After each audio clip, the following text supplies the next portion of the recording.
Good morning. Hope you're keeping well today. Some words from the book of Exodus. Just one verse or one sentence that Moses says to Pharaoh.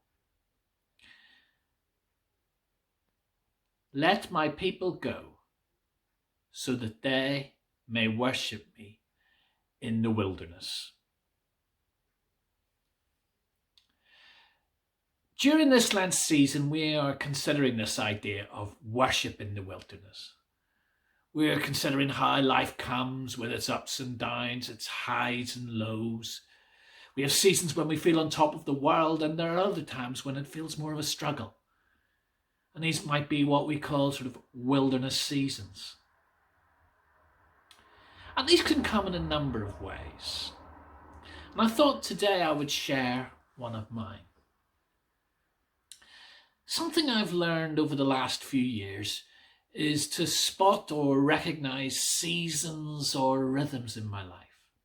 It's not necessarily anything to do with time of year or how busy I am, not even really about rest or self-care. All of those things are really important, and if I'm not paying attention to them, other things will pretty much get out of sync quite quickly. But other times it's not quite like that. There's something hard to put my finger on. And maybe you might recognize periods like this in your own life. Even if you love your job, there might be just times when it's just that bit more of a slog. It's a bit harder to work up and maintain the enthusiasm and energy levels that you normally have. Or perhaps the nature of the role I have makes me more attuned to how this manifests itself in my spiritual life. Prayer can be that little bit harder. It becomes more of an effort just to show up. Concentration is difficult. It's easy to get fixated on whether I sense the presence of God when I'm praying. But perhaps in some of these times, a better question might be whether God's sensing the presence of me.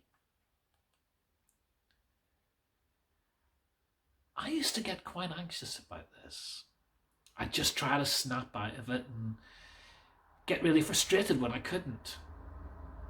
And I remember a comment someone once made to me about how if God feels far away, guess who moved? And that just made me feel guilty. Because when I start to notice myself feeling this way, physically, emotionally and mentally, I might do a quick self-check to check I'm taking care of myself. And I also take a bit of time to reflect on how me and God are getting on at the moment. And there are times there's stuff I need to work on. But it doesn't always work out that way. It's not always quite that straightforward.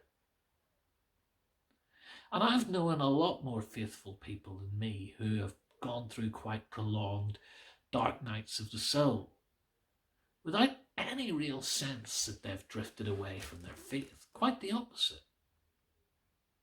And it would be pretty insulting for me to tell them otherwise. And I can't say it's ever been really like that for me, but I am conscious of seasons in my life, including in my faith, when it does just feel a bit wilderness-like. Things are just a bit dry, barren, difficult.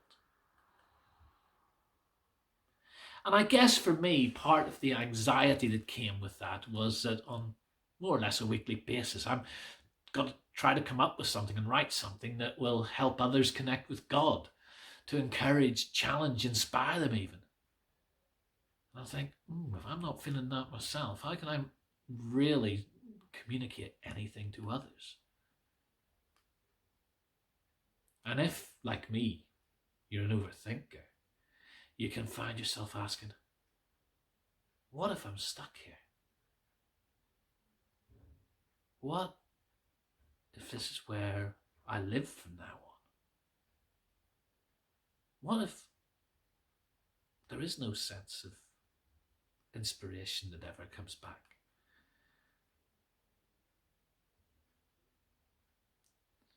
And what encouraged me first was when I started to pick up a certain rhythm or regularity to it.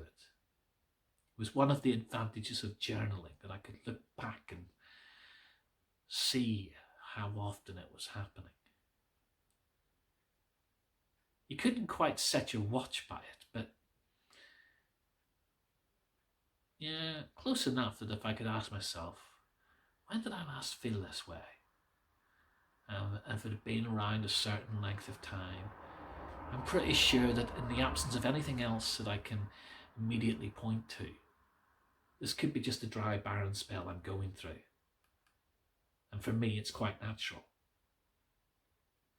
For me, it's not something to particularly worry about.